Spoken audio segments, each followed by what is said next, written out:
Bien, bonjour à tous, bienvenue dans ce nouveau Call Hebdo, au cours duquel nous allons couvrir un petit peu ce qui s'est passé lors de la semaine du 17 au 21 mars 2025. C'est l'objet de la newsletter numéro 38 que vous avez reçue dans votre mailbox le week-end dernier. Alors c'est parti, on va directement à la slide principale qui est celle qui nous montre le revenu attendu de ce portefeuille après 20 ans de travail. Et en l'occurrence, ce revenu, comme vous le voyez ici encadré en rouge, est attendu à 4 158 dollars mensuels net après impôt. Je vous rappelle les caractéristiques du portefeuille. Un investissement de départ de 100 000 dollars, complété de versements annuels complémentaires de 2 400 dollars. Donc, ça fait 200 dollars par mois. Le tout pendant 20 ans, sur une durée d'investissement de 20 ans. Votre argent travaille pendant 20 ans. Vos dividendes sont imposés à un taux de 15%. Et l'objectif de ce portefeuille, donc avec les caractéristiques que je viens de citer, est de générer un revenu mensuel net après impôt d'au moins 4 000 dollars après 20 ans de travail. Donc, on va dire à partir de l'année 21. Donc, cet objectif, en fait, c'est la barre orange ici, vous voyez, donc les 4 000. Aujourd'hui, donc, on est à 4 158, donc on est au-dessus de cet objectif, on se maintient, comme c'est le cas depuis chaque semaine, depuis le lancement du portefeuille en juin 24, on se maintient au-dessus de cet objectif. Alors, on continue. Bon, cette slide, vous la connaissez. Elle vous montre simplement, grosso modo, la même chose que la slide précédente, sauf qu'au lieu d'être exprimée en termes monétaires, elle est exprimée en termes de rendement, en termes de pourcent. Et ce qu'elle vous montre, c'est que, donc, cadre rouge ici, après 20 ans de travail, le flux de dividendes que vous recevrez au cours de la seule année 21, donc après 20 ans, donc l'année 21, représentera 34%, soit plus d'un tiers de la totalité de l'argent que vous avez mis dans ce portefeuille depuis le lancement. Alors, c'est quoi la totalité de l'argent que vous avez mis dans le portefeuille depuis le lancement? Ce sont les 100 000 dollars de départ, plus les 2 400 dollars que vous allez verser en plus chaque année pendant 20 ans. Donc, 100 000 de départ, plus 48 000. 2 400 fois 20, ça fait 48 000. Donc, ça fait 148 000 versés au total, à des moments différents, bien sûr, mais le total, c'est 148 au bout de 20 ans. Et donc, le flux de dividendes que vous recevez au titre de la seule année 21 représente 34% de tout l'argent que vous avez mis. Voilà. Vous voyez par exemple que si vous avez un horizon de gestion plus long que moi, par exemple, vous êtes plus jeune et vous avez la possibilité de laisser votre argent travailler pendant 25 ans, et ben là, le flux de dividendes que vous toucheriez au titre de la seule année, dans ce cas-là 26 au lieu de 21, représenterait plus de la moitié de tout ce que vous avez mis dans tout l'argent que vous avez mis dans ce portefeuille. Donc, c'est quand même assez intéressant. Je le lis souvent, quand on compare des solutions d'investissement entre elles, effectivement, il est bon de comparer notamment le taux de rendement. Ce qui est intéressant quand vous avez un schéma de capitalisation, de compounding, comme on dit en anglais, c'est de regarder, bien sûr, le rendement de départ, mais c'est surtout de regarder la croissance de ce rendement au fil du temps. Dans le cas présent, on passe d'un taux de rendement net, ici c'est net d'impôt, donc de 6% environ. Donc vous voyez que ça croît très très doucement au début, et puis après, évidemment, après on passe de 5 ans en 5 ans, mais 8, 13, 22, vous voyez que ça monte ensuite de façon absolument exponentielle. Donc voilà pour ça. Allons maintenant au commentaire hebdo. Donc, 4158, voilà, ici, c'est donc le chiffre que je vous ai montré en premier. Donc, c'est le revenu attendu du portefeuille après 20 ans de travail de votre argent. C'est légèrement, c'est 16 $ inférieur au revenu attendu qu'on avait la semaine précédente. Et ça, c'est essentiellement dû à l'augmentation du cash en portefeuille. Vous vous souvenez que depuis la semaine dernière, j'ai décidé de changer un petit peu la méthodologie. Au lieu d'avoir des réinvestissements qui se font chaque semaine, ce qui est un petit peu lourd à faire pour vous puisque vous devez les répliquer, et ce qui n'est pas non plus forcément idéal pour moi parce que ça ne me laisse pas trop le temps de préparer ces réinvestissements et éventuellement des arbitrages au sein du portefeuille. On est passé à une fréquence mensuelle de réinvestissement. Mais comme on continue de toucher les dividendes chaque semaine, enfin même chaque jour parfois, ces dividendes, en fait, dans le courant du mois, ils sont accumulés et ils sont mis dans la position de cash du portefeuille. Donc, l'accumulation de ces dividendes qu'on encaisse vient augmenter la pondération du cash en portefeuille. Et comme le cash en portefeuille est rémunéré à 3,5, 3,5% annuel, alors que le reste du portefeuille est rémunéré plutôt aux alentours de 7%, quand vous avez une augmentation de la pondération du cash en portefeuille, ça pèse légèrement et sur le taux de rendement, vous le diluez vers le bas, et aussi sur le taux de croissance. Parce que par rapport aux sociétés qui sont présentes dans le portefeuille et qui, en général, ont des taux de croissance positifs attendus de leurs dividendes au cours du temps, le cash, le taux de 3,5, il est fixe et il ne bouge pas. Donc, en fait, c'est un petit peu ce que vous voyez ici, avec une légère dilution sur le taux de rendement, une légère dilution sur le taux de croissance, et donc, in fine, une légère réduction de 16 $ du revenu attendu du portefeuille. Il est bien évident que lorsqu'on ira réinvestir ce montant de dividendes qu'on a accumulé au fil du mois. Et ça, on le fera le premier lundi du mois successif, donc en l'occurrence le premier lundi d'avril. Ce phénomène d'abaissement du revenu attendu du fait de l'augmentation de la pondération du cash va se corriger. Alors, en termes de dividendes cette semaine, qu'est-ce qui s'est passé? Aucune annonce de dividendes.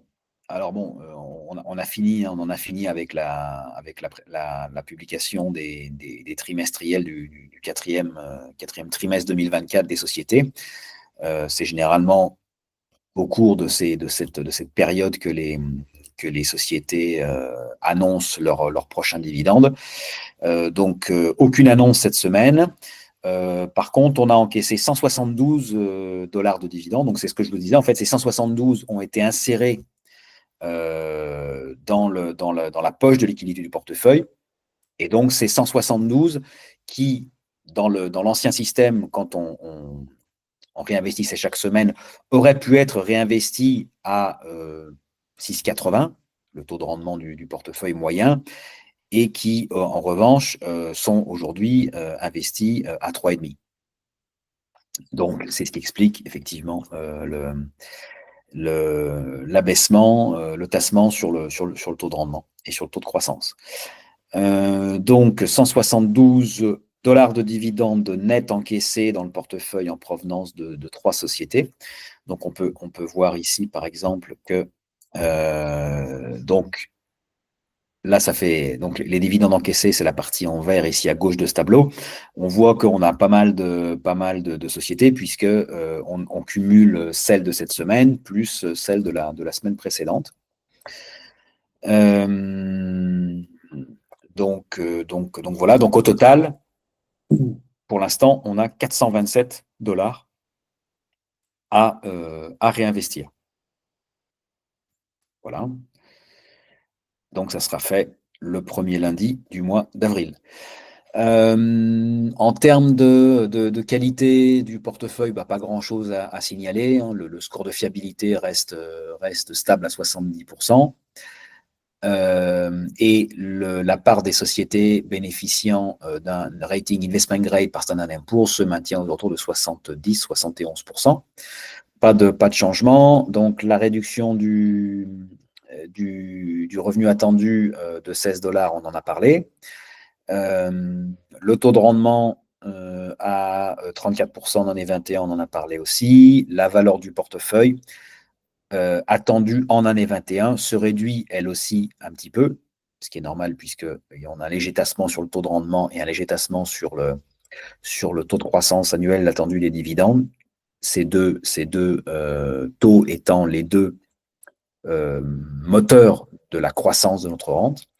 Donc, la valeur du portefeuille attendue en année 21 serait de 931 000 $, ce qui laisse envisager par rapport à aujourd'hui une performance moyenne annuelle avant impôt un peu supérieure à 11%, ce qui est un point supérieur, grosso modo, à ce qu'a été la performance moyenne annuelle total return du Standard & Poor's 500 sur les 100 dernières années, exactement sur la période 1928-2023.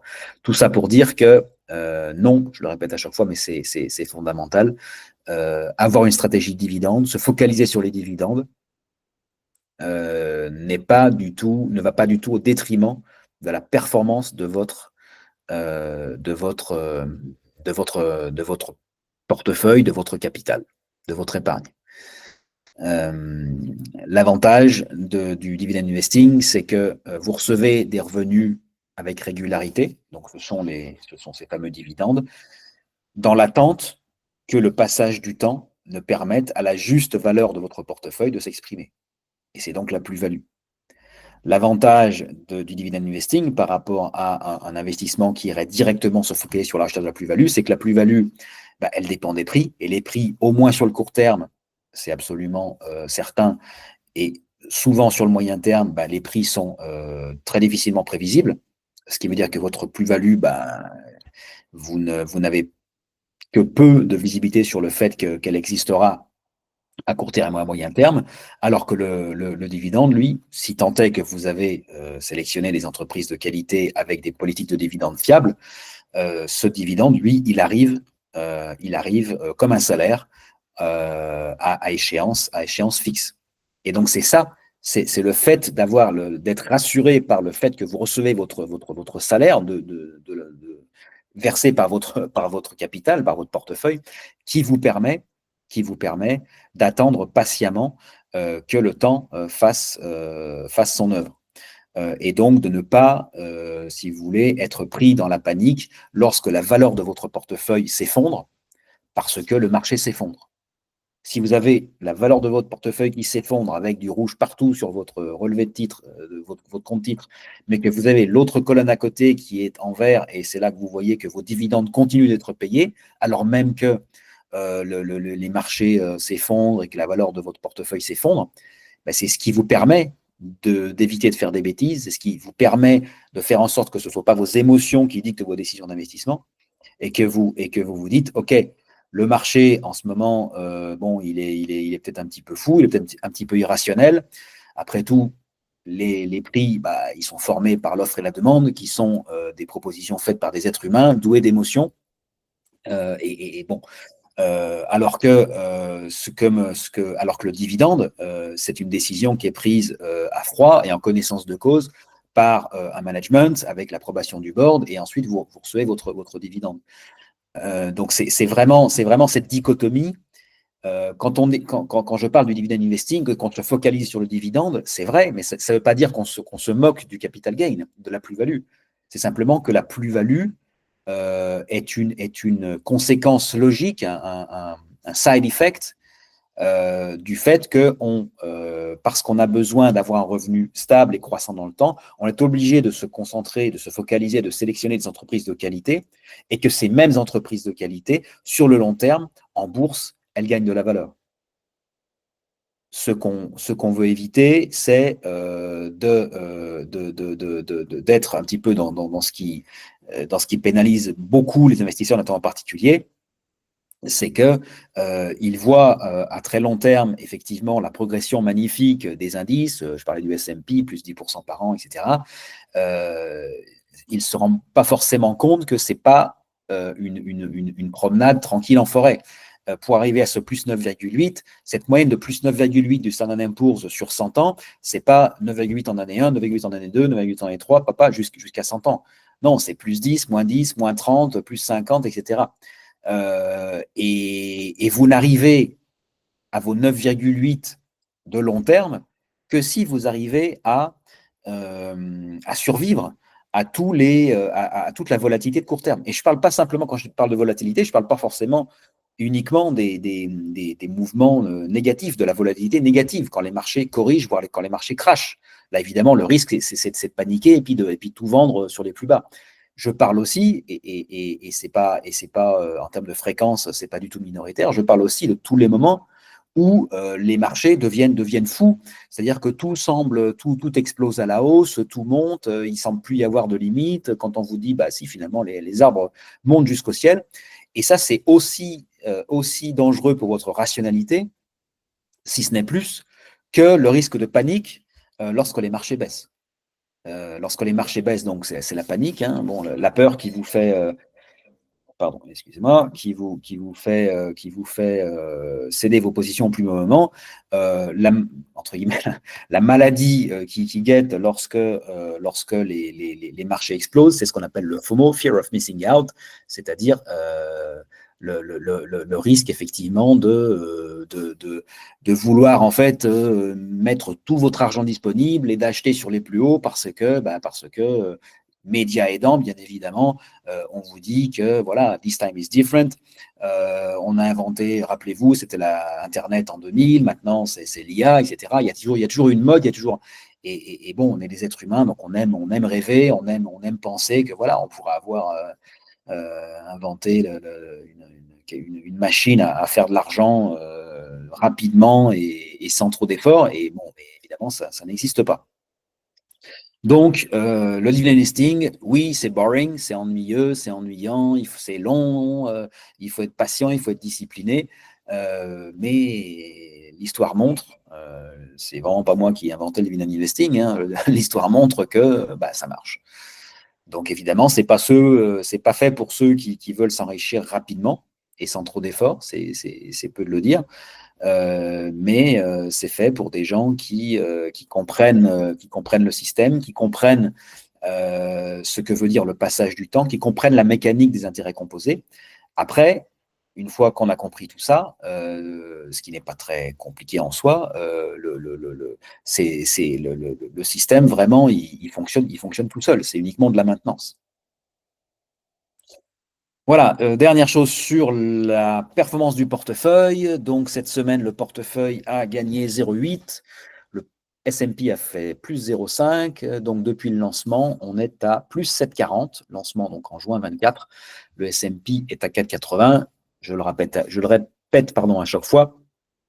L'objectif de ce portefeuille, c'est d'atteindre un objectif de revenu, en l'occurrence au moins de 4 000 $ par mois après 20 ans de travail, et pas du tout de battre ou de traquer un indice. Donc voilà. Juste, on peut aller voir peut-être ce graphique, en fait, vous montre, donc on en est à la 38e semaine depuis le lancement du fonds.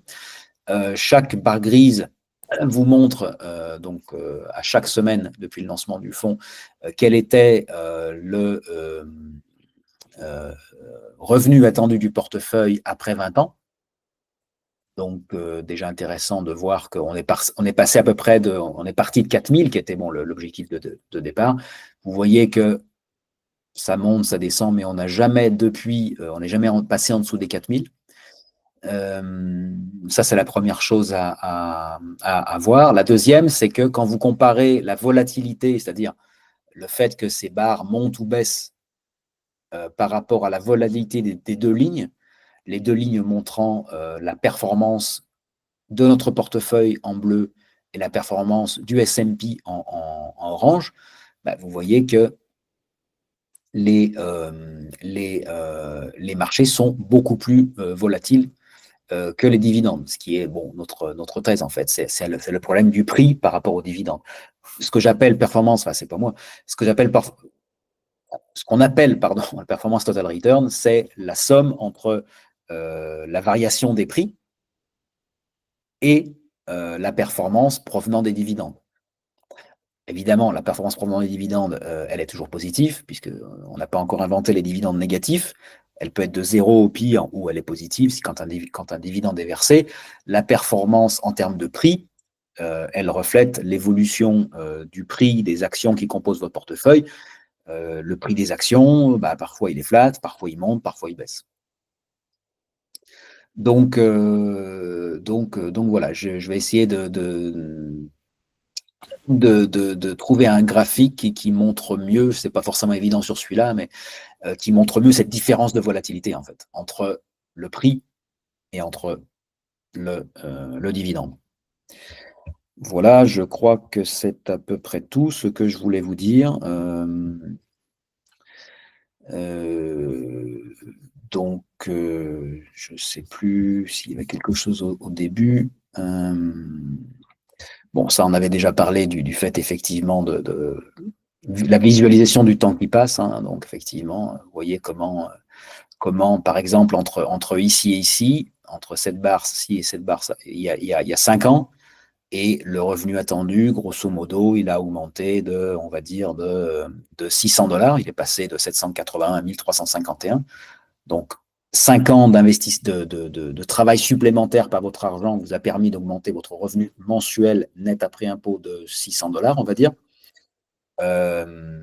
Quand on passe, par exemple, de ici à ici, c'est toujours 5 ans, hein, on passe de 15 à 20. Ici, c'était de 5 à 10, 5 ans. Ici, c'est de 15 à 20, toujours 5 ans. Ces 5 ans-là, votre revenu, il n'augmente pas de $600, il augmente de 1600 $. Il passe de 2520 à 4158. Si vous regardez, par exemple ici, c'est toujours 5 ans, entre 25 et 30. Là, on passe de grosso modo de 7000 à 11000, ça fait 4000. Donc, vous voyez que avec le passage du temps, l'importance d'une année qui passe comme créateur de valeur pour vous, pour votre augmentation du revenu de votre portefeuille, ça devient vraiment exponentiel dans le temps. Voilà. Bon, je crois que cette fois, c'est vraiment tout. Je vous remercie pour votre attention, vous souhaite une excellente semaine et vous dis à la semaine prochaine.